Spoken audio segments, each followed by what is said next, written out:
જો આ એક શબ્દ એવો છે મમ્મી એટલે આપણને ખબર જ છે મધર માતા કહી શકાય. ઇંગ્લિશમાં અલગ અલગ રીતે કેટલી બધી રીતે લખાય છે. એક તો આપણને ખબર છે મમ્મી એટલે મધર તો લખાય છે, મમ્મી પણ ઇંગ્લિશમાં લખાય છે વેલિડ. એ સિવાય યુ નો ઉપયોગ થાય છે એવા 5 શબ્દો લખાય છે. મમ્મી, મમ, મમસી, મમઝી અને મમ્મા. 5 રીતે લખાય છે યુ નો ઉપયોગ કરી. પછી ઓ નો ઉપયોગ કરીને 3 રીતે લખાય છે. મોમ, મમ્મી, મમ્મા. ખાસ કરીને વેસ્ટ બેંગોલ કે એ સાઈડ જે લોકલ ભાષા હોય ને એની યાર સૂટ થાય ને એવી રીતે લખાય. મોમ, મમ્મી, મમ્મા. પછી એનો ઉપયોગ કરીને 7 રીતે લખાય છે. મમ્મી, મા, મમ, મમ્મા, મમ્મા અને અમ્મા. 7 રીતે લખાય છે. અને બીજું એક મમ્મીનો અર્થ એ થાય છે ડેડ બોડી, જેમાં ખાસ પ્રકારના તેલ અને મસાલાનો ઉપયોગ કરીને જે શરીરને મૃત્યુ પછી સાચવી રાખવામાં આવે. મમ્મી જે ઇજિપ્તમાં રાખવામાં આવે છે એને પણ મમ્મી કહેવાય છે.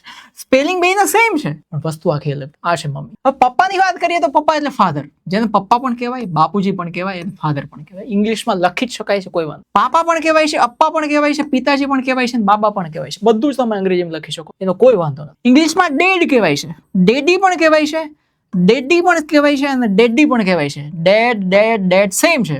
અહીંયા ડીઆઈ આવે છે, અહીંયા ડીઆઈ આવે છે અને અહીંયા ડીવાય આવે છે. બધા જ ડેડીને પપ્પા તરીકે ઉપયોગમાં લઈ શકાય. પાપા પણ કહી શકાય. પપ્પા એ પછી જેવી પાપા સાથે સંબંધ. પછી એક છે ડેડ, ડીઈએડી. આ ડેડ નહીં, ડીઈએડી. ડેડ એટલે શું? જે જીવતું નથી એવું મરેલું.